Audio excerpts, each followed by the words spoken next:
My guest today is Professor Ulrike Malmendier, who is Professor of Finance and Economics at the University of California, Berkeley.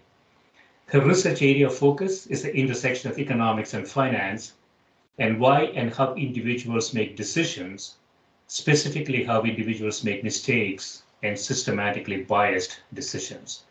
Welcome, Ulrike. Thank you very much for having me. Yeah, so thanks for doing this.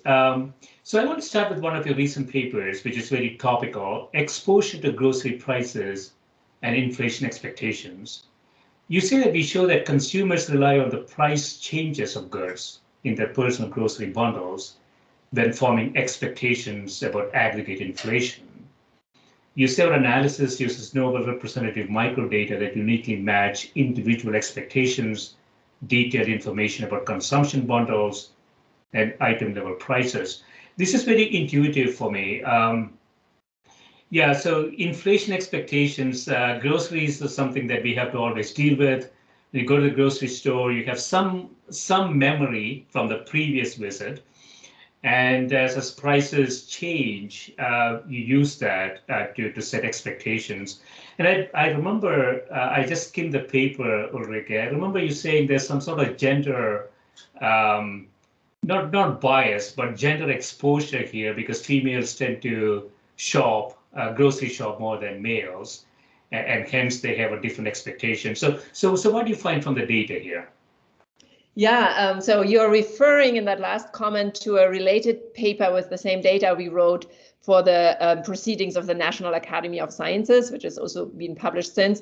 We're starting off from exactly the aspect that seems to be also intuitive to you, that the price signals we see in our daily life as we're walking around, doing purchases and so on, they really, these are really price changes that resonate with that get anchored in our memory.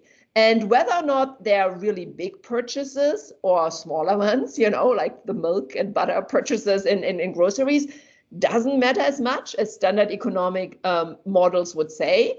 And also their predictive value for general inflation trends doesn't matter as much as maybe some rational model of belief formation would say. So what I mean is that when we look at people's bundles of purchases every day and how much the inflation in those bundles was, focusing on groceries and other items that are in our data, they are strongly predictive of how people think about inflation in general.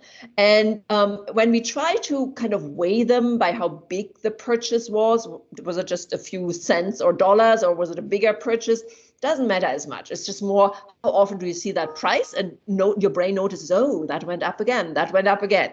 And then the second thing, what I meant was how predictive.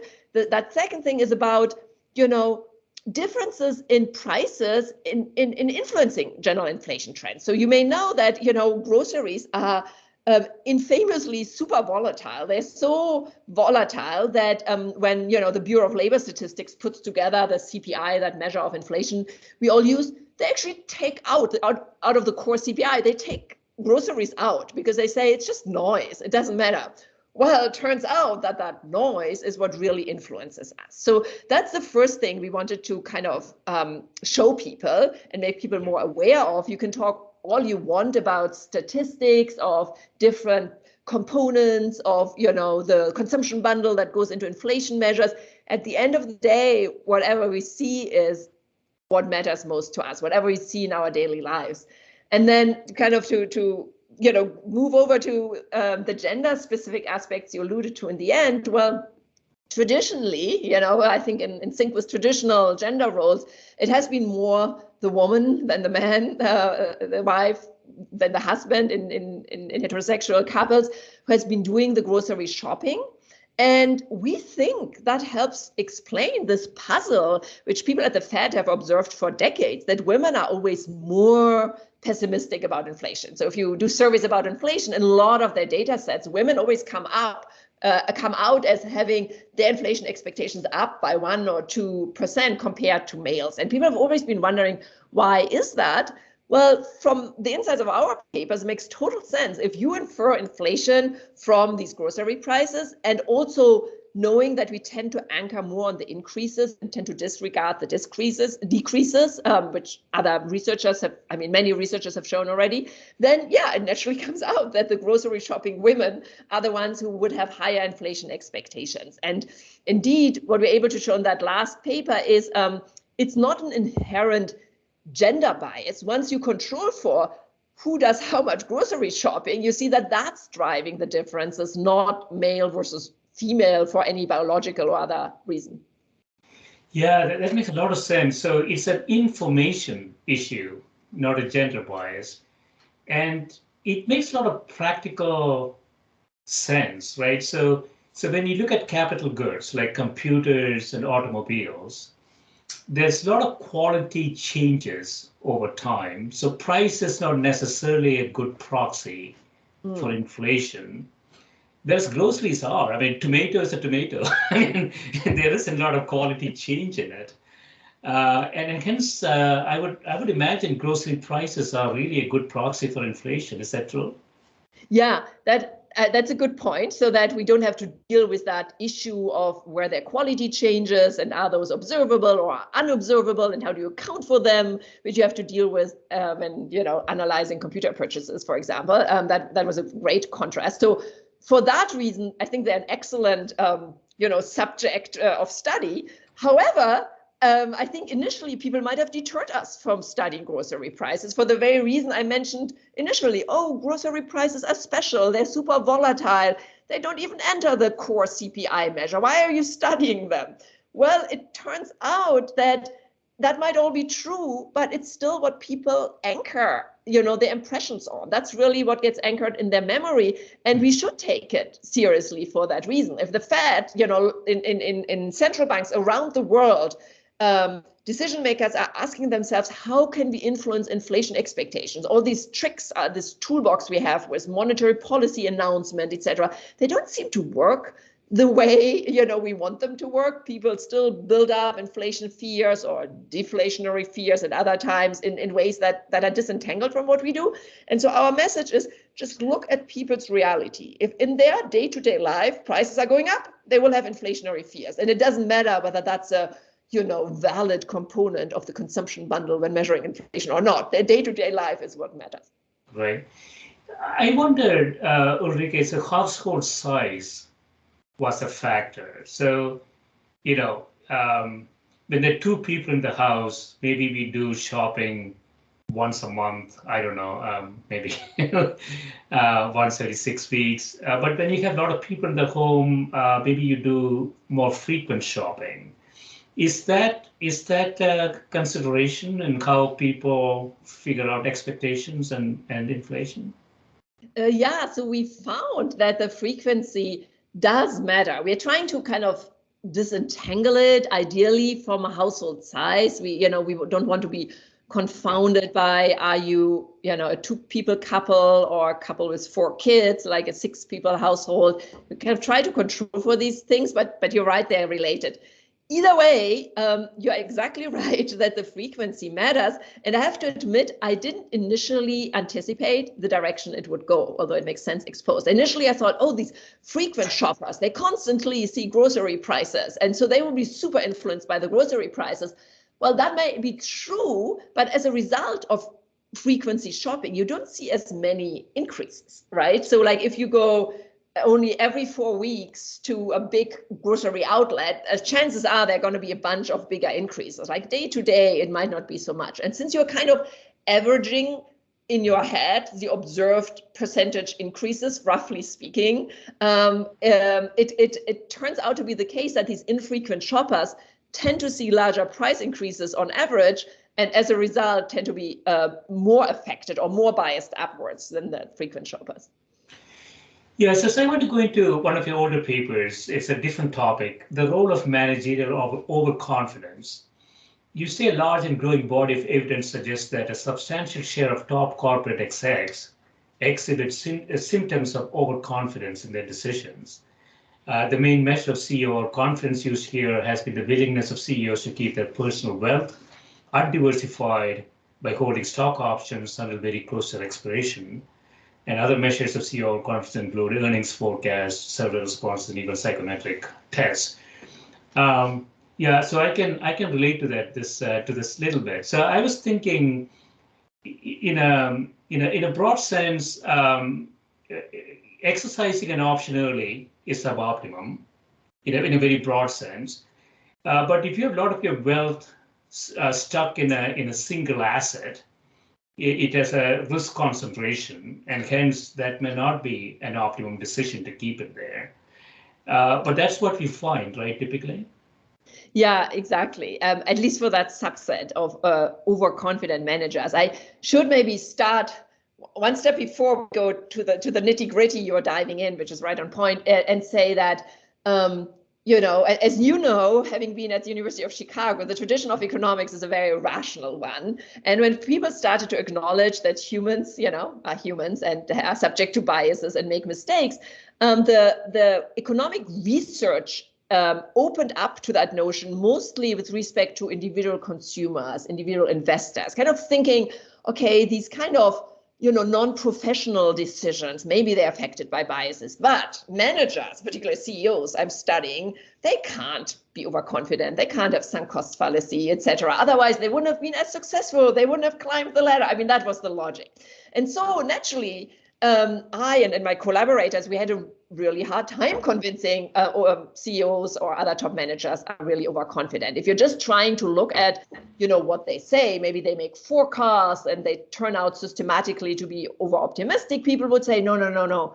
They are rational. They knew. That's just this show they have to put on for the investors or the media. I mean, economists are great in finding excuses for, to me, seemingly behavioral, biases and saying, no, there's some rational story underlying that. So I really had to go to some indicators of overconfidence where the managers kind of put their money where their mouth is. And so I was looking at their personal financial decisions.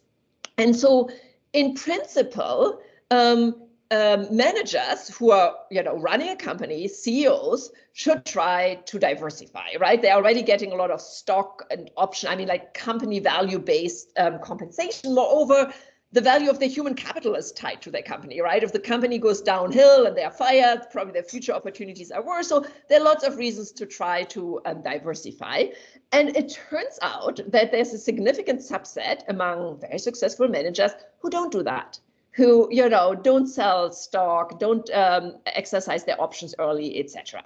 Now, if I just use that, I would again have been in trouble because the standard brand of rational economic decision making would have said, well, of course they don't sell stock. That would give negative signals, and they are just forced to do that. And there's of course a lot of value to that.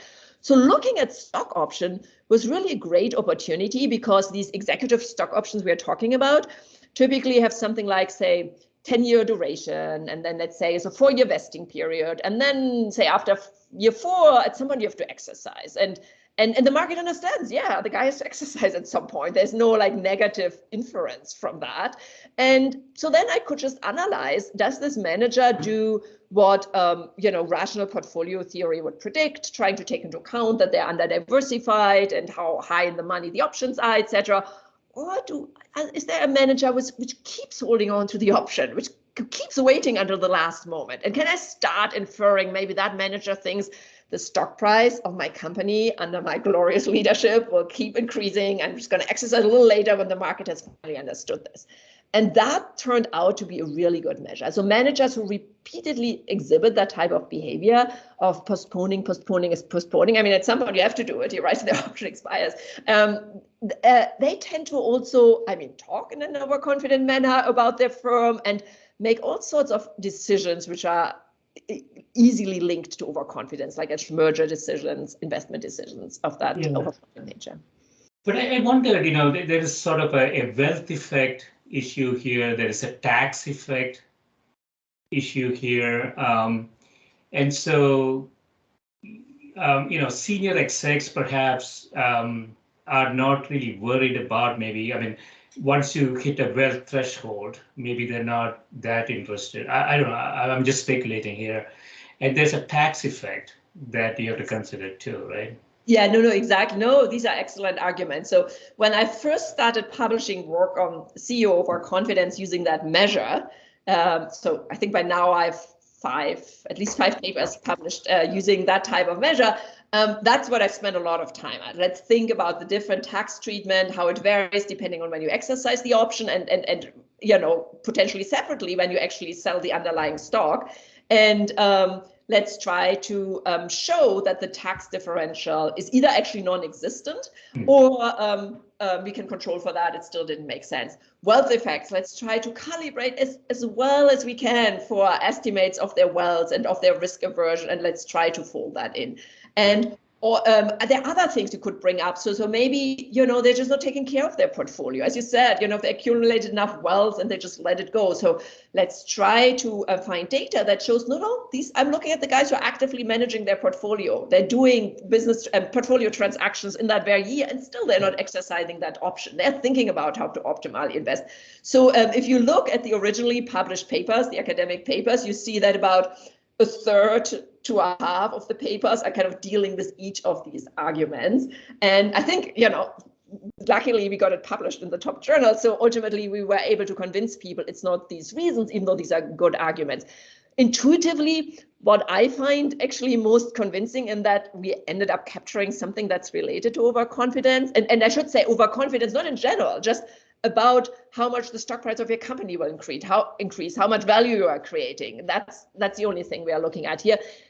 Intuitively, what I found most convincing is when I found this is highly correlated with either talking to the press or being characterized in the press as somebody who's confident or optimistic, and negatively correlated with somebody who's soft-voiced, cautious, and adjectives like this. So we did a whole textual analysis on how these people are characterized, and the markers of overconfidence were highly positively related, and the markers of being more, conservative or cautious were highly negatively correlated. So I mean, for me personally, I think that convinces me we found a really good measure for it. Of course, the academics had to be convinced about your type of arguments, but I think we did. Yeah, I mean, there are two things I think about. One is sort of the strategic question, which is if the CEO is very strategic, he could convince the subordinates by his sort of action that they should hold on to their options too. I don't know if that's a consideration, right? Yes. The other thing is more broadly, when I got out of Chicago, I was told that a manager's objective is to maximize shareholder value. What I find in corporations is that the objective function is maximizing ego of senior managers. So it's sort of a principal agent issue in corporations too, right? So I don't know, holding on to options is sort of an ego boosting thing for agents. I'm not sure. I don't know if you found any evidence for that. So I think I think it's actually closely related to what we're after, right? These people who are very confident in everything they do and care about being the top manager and being featured on Business Week's cover page, etc. And the overconfident managers, I mean, there's a lot of overlap between them. They're not exactly the same. So I've studied the type of, let's say, ego-driven or full of themselves managers, maybe a little bit in a separate paper, which is called Superstar CEOs.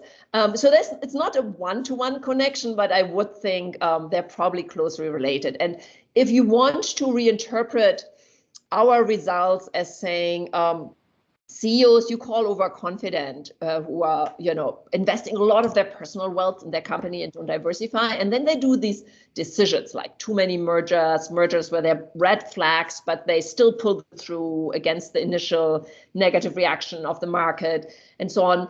If you want to call them like ego-driven managers, I think for a lot of our findings, that would make sense. There's some where it's a little less clear. So if you take overconfidence seriously as a concept, so somebody who always thinks, wow, this will turn out really well, this investment project, the market might not fully understand it. The banker who's trying to finance my project is asking me for, giving me financing conditions that don't reflect how great my project is. Like this kind of overconfidence, you get additional implications. One is about investment cash flow sensitivity. There's a whole paper about that, how managers, whenever an additional dollar comes in, think, oh, I have another great project, and invest it right away. So I think those don't quite, I mean, are not as easy to explain with ego, but I don't, I totally acknowledge your point. The two are closely related. Yeah, I mean, it's really interesting. I mean, it has a lot of implications for, I guess, organizational structures, board composition. Do we really have a good way to measure performance? Or I think you talk about this, sort of the board and the CEO dance that we see in corporations.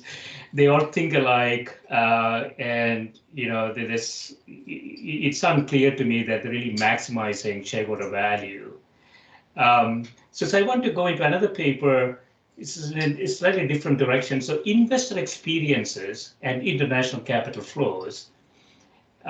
You say we propose a novel explanation for classic international macro puzzles regarding capital flows and portfolio investment, which builds on modern macro finance models of experience-based belief formation. So this is also sort of intuitive. So if I remember this correctly, Ulrike, if it's like a cat that fell into hot water, remembers all of that bad experiences, and then all the future decisions are based on that, right? Perfect. This is actually a great example. I might steal that from you with acknowledgement, like in future talks or write-ups. Exactly. So this whole, I mean, there were a bunch of technical terms in how you just described the paper, all correct. But with experience effects or experience-based belief formation, with that concept, we are trying to capture the fact that circumstances, risky situations we have personally lived through in our lives so far tend to have a really long-lasting effect on our future decision-making, just like your cat in the hot water. So the initial sample I studied was not in the international capital flows context, but like domestically, I looked at the so-called depression babies. So people who have lived through the Great Depression, saw stock prices tumble, millions of dollars lost in the manner of days. And what people have been arguing for a while, but I think nobody had shown before we did so, is that those growing up during the Great Depression, young adults or children, youth even, tended to be really averse to any stock market investment until the rest of their lives. So I've been comparing people at age mid-30s to mid-40s across different cohorts, and those that experienced the Great Depression were just always much, much lower in their stock market participation. And those few who invested in the stock market put a lower fraction of their liquid wealth into the stock market. So Great Depression was a great, important example to study, but it doesn't need to be as extreme. So you can use data basically from the whole 20th century, or now some of the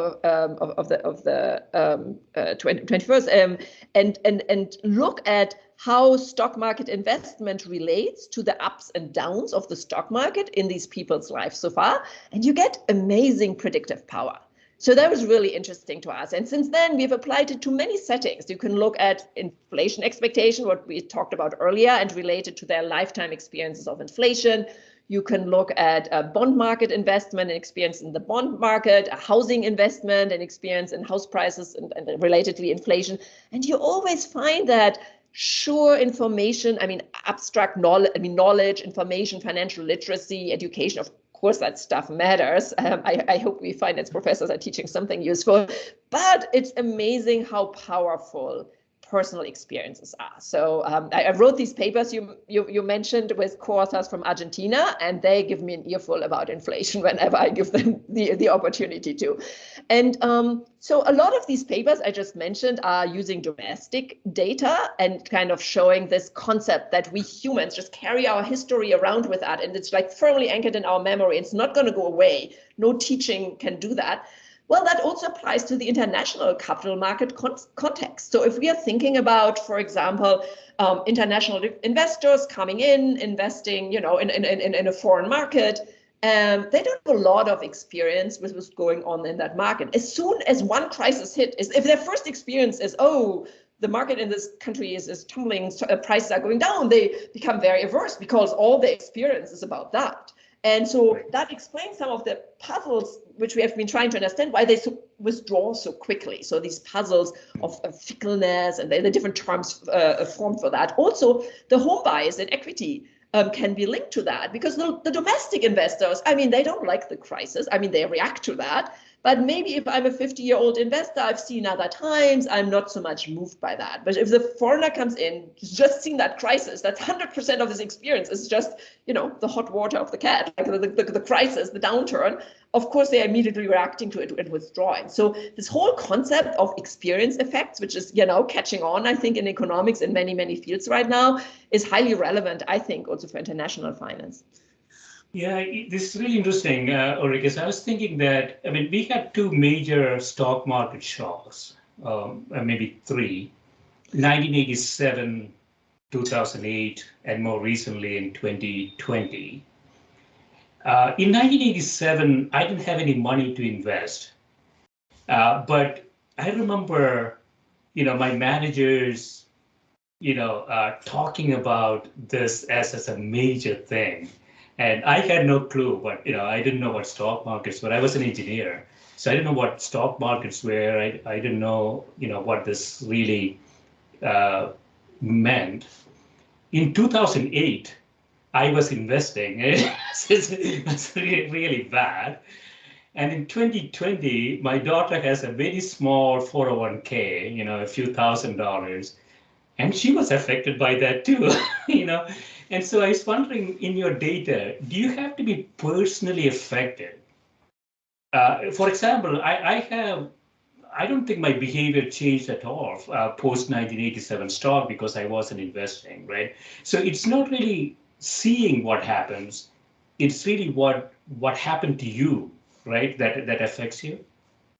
Yeah, so that's exactly right. And if you go to the biology of our body and the neurobiology of our brains, that makes a lot of sense. So one thing is to have information pass by, right? There's stock market up and down, and you know, update your beliefs of what can happen in the stock market, but you're not emotionally affected by it.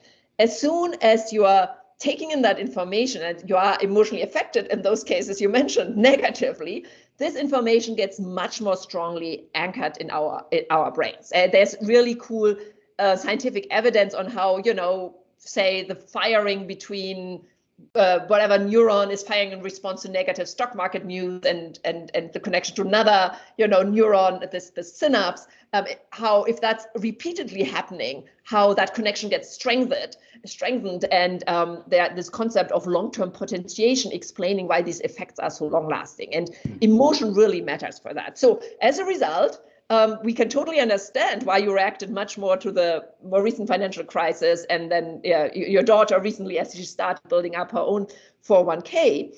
Now, it doesn't exclude, though, that events that don't affect you personally also leave an imprint. So, for example, when I looked at how unemployment experiences affect consumers, so they tend to scar consumers. So somebody who has gone through unemployment and difficulties earning money, even years later, say when he or she is at the stage where he's earning the same as some other person who didn't have that experience, that one with the experience will remain the more cautious, more, you know, careful spender compared to that second hypothetical person. And it is the personal experience that matters most, exactly as you said, when you're personally affected and live through fear, or positively, actually, so joy in good circumstances. But what happens around you can matter too. So if you live in an area that's a lot affected regionally by high unemployment rates, I remember the financial crisis 2007-8 here in Berkeley. A lot of shops were closing. I knew people who are having difficulty. You know, that can also affect you emotionally. So you can see how that matters, even if you're not yet personally investing in the market. And I do think, by the way, that's true for the famous depression babies example. I mean, it was all over the news. And I think a lot of people were fearful, even if they weren't investing. Yeah, I mean, it's really interesting. I mean, I think you talk about either this paper or somewhere else that your brain actually changes a little bit. So we had a lot of neuroscientists on the show. And, I think this is a very interesting intersection, I should say, of economics and neuroscience, right? The cycles your neurons go through have a reinforcing effect. And in some shows we talked about neurons having a personality in itself, right? When you fire, how you fire, what you fired by, all really sort of makes that neuron not think per se, but act in a way that is sort of predictable in the future, right? So there's a hysteresis sort of loop Yes. in there. And so in your data, do you see if we went through multiple cycles? Unemployment is a good thing. So you went through multiple cycles of unemployment. Are you a different person compared to somebody who just lost a job, and found another job? Yes, exactly. So I would say even a person who once loses a job is a different person after that. I think having gone through that, you got the papers, you had to leave, go through that experience changes you. So even for that one person, I would say that we economists who would say, oh, let's look at the income stream. Pretty good, pretty good. He got laid off, but immediately found a new job. Pretty good again. Everything is good. We economists should be careful. We should be much more actively taking advantage of the fact that we have such good data on their past experiences by now and use it. I think even for that person, it will matter. But surely the second person, hypothetical person, who has experienced it over and over again, will have this connection like strengthened that, job, fear, unemployment, there's some news about unemployment, you hear about somebody else using the job, it will immediately trigger emotions of fear, and your decision making will be affected, your happiness will be affected. And that's not something we economists should be ignoring. In some sense, the traditional economic model is very much one where you're born with certain preferences, let's say, certain brain structure, if you want to stay in neuro. And then you kind of, you learn information, you observe things around you. So you're updating your beliefs, your views of the world. And, Chicago style, you might do that in a very rational manner. But even, behavioral economists like me would say, still true, you're born with that brain and you're updating, and maybe you're making systematic mistakes, you're overconfident and so on. But that's it. You are who you are. And that's, of course, so untrue, right? Biology, neurobiology tells us the brain is I think as neuropsychologists say, use-dependent organ, a cultural organ. It evolves in response to what we see. And if we see it repeatedly, certain reactions will be strengthened and you tend to go to them immediately. And that's nothing to do with abstractly learned information. So if we could change economics into a science that incorporates that in every single analysis we are doing, I think it would make us better predictors of human behavior. Yeah, I really like this, Ulrike. So I want to take a quick policy detour. And so I'm a big fan of minimum guaranteed income. And I wondered if there is sort of a foundational safety net. And I'm thinking, the Scandinavian countries, and other systems where the safety net is pretty robust. The psychological scars that you talk about in the brain, I would imagine is a lot lower. And I wondered, what sort of the long-term implications in the US. We are the other extreme, right? I mean, everybody is for himself or herself, so to speak, right? And there is a real psychological scars that build up in your brain that changes you over time. So what's the policy that we can impact here? Wow. So the policy with respect to having a guaranteed minimum income level, that's really interesting. I hadn't thought through that. I would subscribe to everything you just said. So when we economists, thinking from a more traditional neoclassical perspective, deal with the question of, how about guaranteed minimum income, then we think about things like, well, it will lower incentives to look for a job. On the other hand, there's the uncertainties, and you might be hit with a big shock that may completely throw you off. So it might be good to bring. We're trading off these traditional kind of economic considerations. But the fact that living through one of the really severe scenarios of how your life could turn out if you lose your job, you don't have enough money to put food on the table and deal with basic needs of yourself and of your family, that this makes you into a different person is something that hasn't quite entered the debate. I mean, at least on our economist side, I think maybe the sociologists are ahead of us, the psychologists, but on the economic side, I've not seen much of it. And you are entirely right.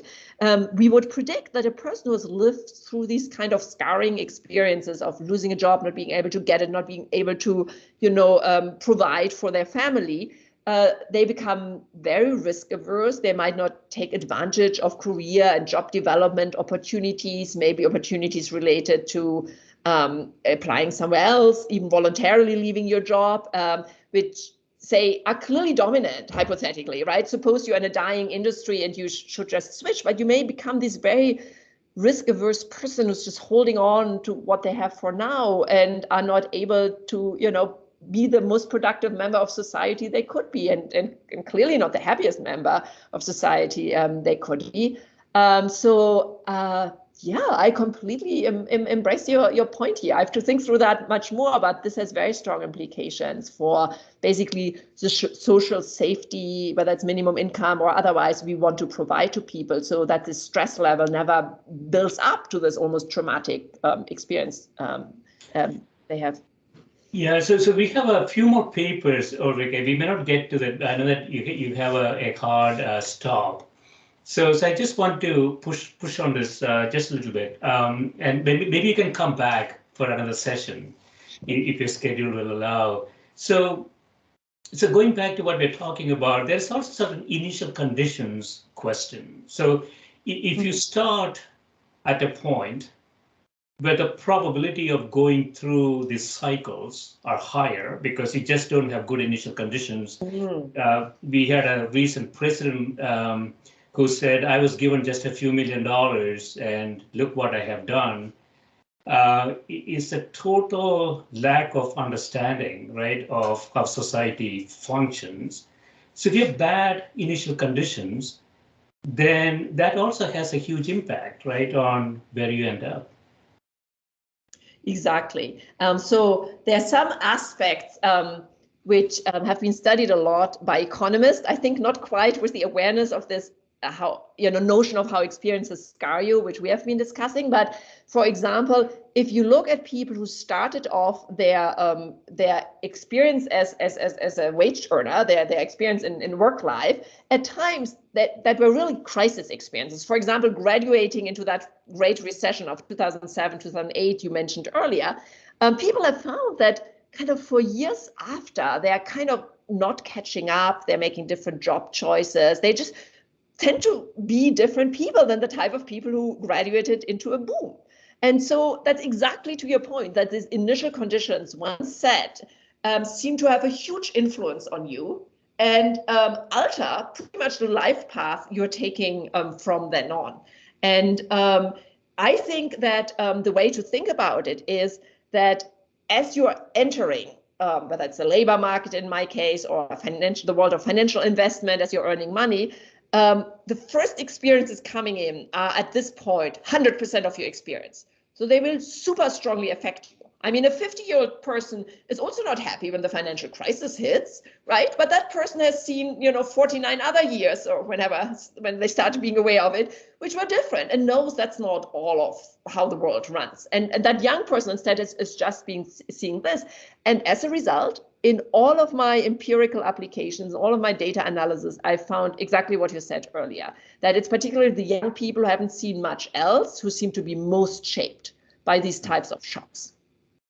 Yeah, I was just thinking, Ulrike, there's humans, Homo sapiens, are about downside risk management, right? We don't want to be eaten by a tiger or a lion for 100,000 years. And in the last few thousand years, we had other objective functions. So ultimately, it's about downside risk management. And when you go through the shocks, you really, sort of rewinding time back to say, I don't want to be there anymore. So you are risk averse. You're much more risk averse, as you mentioned. When you get a job, maybe there's a suboptimum job. You don't want to switch jobs because the last experience was really bad.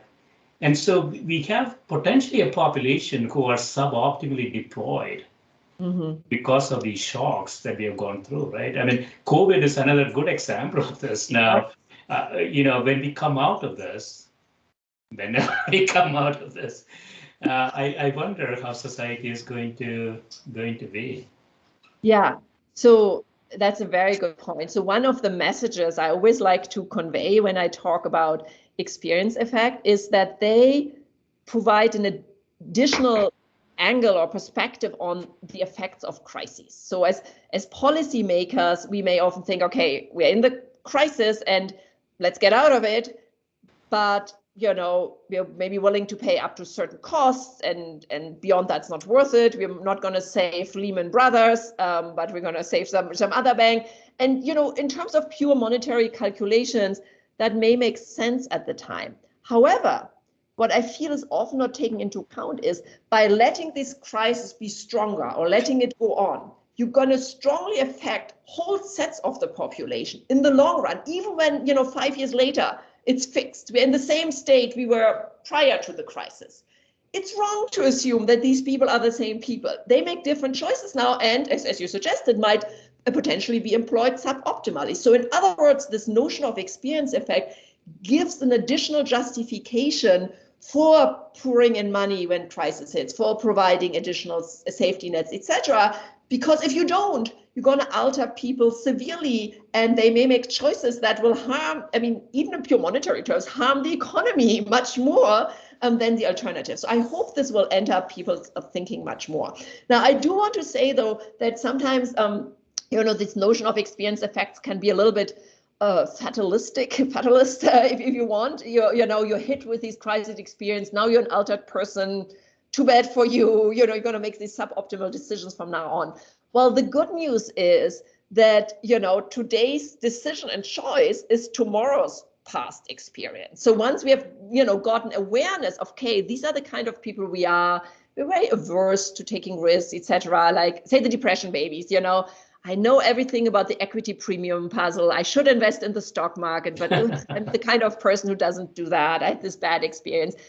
Well, if you want to change it, you can. Don't put immediately all your money in the stock market, but maybe take $100, see how it feels. Sounds a little touchy-feely here, but literally, as a finance professor, I would say, do that, see how it feels, get, mentally, emotionally on board with it, and accumulate, experiences which are bound to be less negative than the Great Depression experience, and slowly build up a more positive outlook. So I hope that this increased awareness of how past crises can scar us also give us the tools to kind of try to actively address it and kind of work around it. A little bit like cognitive behavioral therapy, in psychology. So you confront yourself with the same situation again, but make more positive experiences, and you can shape yourself if you'd like to.